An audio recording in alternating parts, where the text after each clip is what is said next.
Hi,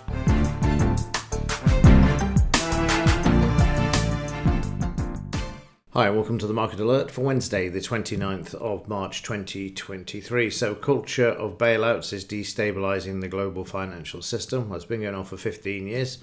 The constant rescues undermines capitalism, absolutely, because they're not letting them go bust when they go broke. US stocks declined with weakness in large caps and techs. Tech as yields edge higher. That was yesterday. That was at the market open, and then at the end, large cap weakness weighs on stocks as yields rise, so the yields are going back up on the stocks. Hard to make the bull or bear case, absolutely at the moment, because you get these dead cat bounces. And like I say, from October to December, they were determined to bring the market back to the all-time highs, and they managed to succeed in doing this with the FTSE 100. Bailey was out yesterday, banking turmoil. How worried should we be in Britain? Well, there's the man.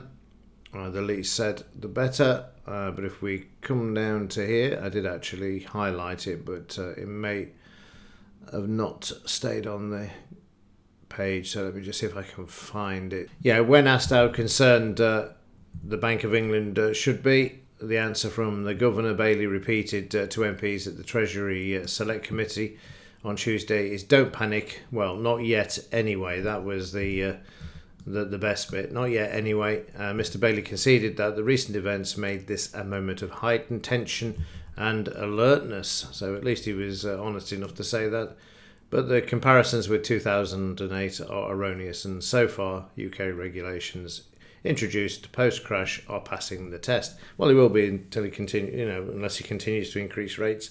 And it's slightly disingenuous as well on his part, because as I've said before, I cannot understand how they didn't know that they would precipitate this problem of losses on the balance sheet, unrealised losses, particularly within the four major banks as well, of 620 billion losses. But that's Bailey's take on it. But as like Abe Jacobson used to say, don't believe anything until it's officially denied. So we'll just have to wait and see. But I thought I'd just bring that one to your attention there. Speaking of news, economic news today, we just got pending home sales. Like I say, there's hardly any news out this week. No FOMC, CPI, news to be bothered about, or non-farm payrolls as well. So pending home sales is the one for this afternoon. And let's crack on and have a look at how the markets fared yesterday. It was an interesting day. And let's get started.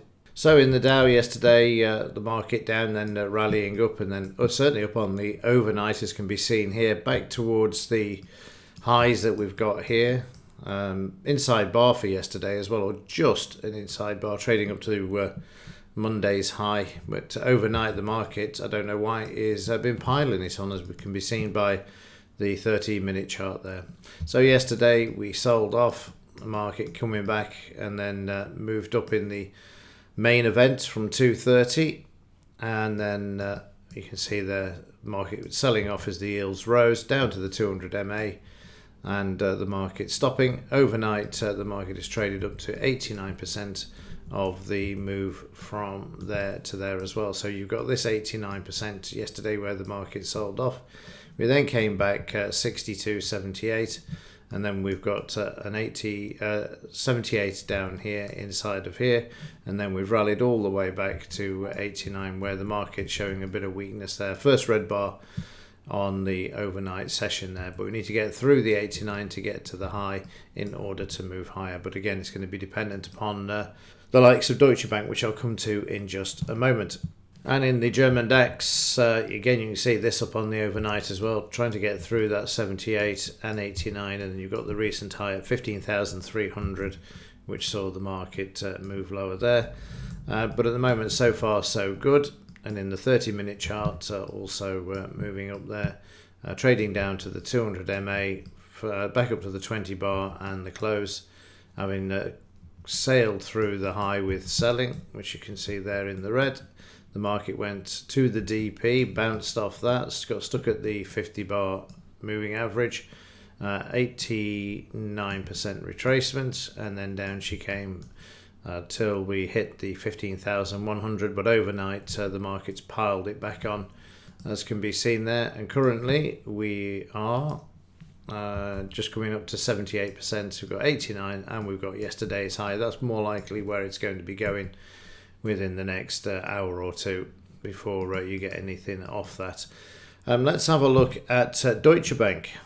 So this is the chart of Deutsche Bank. You can see the sell-off on Friday there. The market rallying through Friday's session and then Monday as well, keeping things moving to the upside. Yesterday the markets found support at 880 for the Deutsche Bank share price. Bit of weakness overnight, but it was very interesting yesterday to watch this because the market obviously just followed, or vice versa, the German DAX. So as soon as they started to have a bit of a sell-off in the DAX, in the Deutsche Bank, the market did exactly the same, which again you'd expect anyway.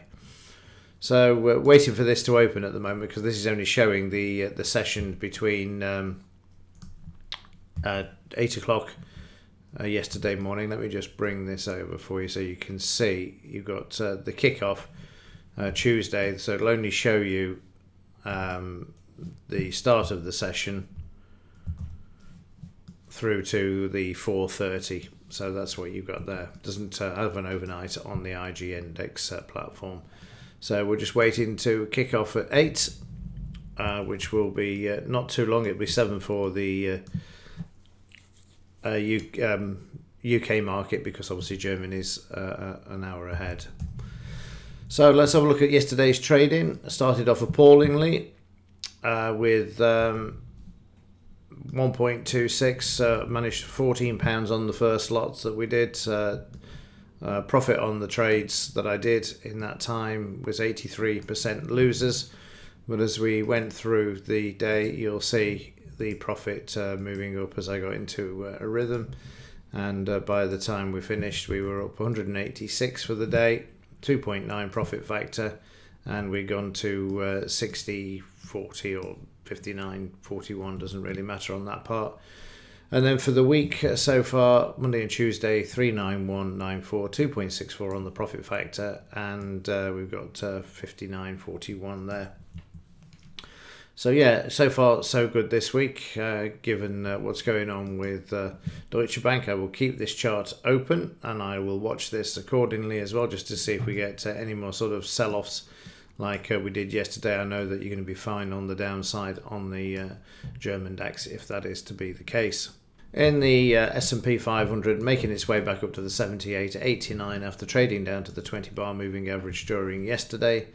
This in more detail. What's very interesting about this is when the market sold off yesterday. You see very choppy around the evening time there, and then we bounced and it's actually traded up to its high. The only one to do this is determined to get back to that 4,000 level for the S&P there, which isn't too far away. It's another, just it'll be around there. There you go. So 4,000 is not too far away, but again that's going to be dependent on what comes out bank wise this morning. In the FTSE 100 also trading down to the 200 MA yesterday, finding support, now trying to make its way back to the upside. And in the 30-minute chart you can see from this high to the overnight low, we're just coming through 62. We've got a long way to go for the high yet with this.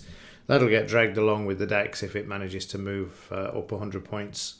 Well, it's actually not 100 points now looking at the other screen. It's about 50 points back to the high of it yesterday in the DAX, and this one about the same at the moment. So the FTSE selling off with the major indices in the US and the DAX yesterday, but making its way back at the moment. In the currencies, GBP, JPY trading through the 78% retracement inside bar for yesterday, trapped by the averages there.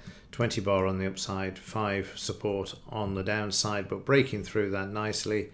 30-minute chart, you can see exactly this. Yesterday, you've got that trap between the two averages on the daily, but breaking out on the overnight there through the high and also the R2. Watch the R3 if you trade this market, because the R3 is likely to see prices stop at this particular level, which is going to be 16291 if you don't have the pivots on the charts that you actually trade. in the pound, breaking through the 89 and the high yesterday, but overnight, a bit of weakness. Dollar gaining a bit of strength, but the pound having a good day yesterday, moving to the upside, choppy. You can see when Bailey was speaking, and then after there was a bit of relief that he's denied all knowledge that we have a problem, Houston, at the moment anyway, and you can see the pound coming back down there. So in the dollar index, down yesterday, bit of a bounce overnight there at the moment for this. So let's have a look and see what impact this has had on the metals overnight. And in silver, as you just saw, the price dropped quite a bit. Yesterday the market trading up to 89, 78, 89. Let me just remove this for a second. So we traded up to 78, 89, and now the market's on its way down. Surprised it was allowed to run yesterday, which you can see there. But overnight it's now really starting to pile it on. So watch the low for today. They want to get this back below $23 an ounce. I still can't believe how cheap this is given the inflation everywhere else. And in fact, just an aside, I'm just about to start on a bedroom floor with hardwood flooring, and I couldn't believe the price, how much it's gone up since completing the other parts of the house a couple of years ago. It's gone up over 60%. Just incredible. Just incredible how expensive stuff is becoming. And even yesterday there was a report out saying that grocery prices are up 100% and they're going to continue. The worst is not over. And yet the stock markets continue to move to the upside. I suppose it's good for the profits for the supermarkets. So anyway, back to silver, dirt cheap, down, heading back down to 23 without a doubt. And in gold also yesterday, well, the last 2 days actually, it's not been able to get back above the 5-bar moving average. It's been hammered down again on the overnight. As you can see, they're allowed to run yesterday, but overnight the market now down below the DP, which again indicates that we're likely to head down towards the low there. And finally, take a deep breath. We've got to the end, and we can see the gold-silver ratio is sideways there at around 85 silver to gold. Okay, that's it for this one. As ever, thanks for watching. Let's see you in the next one.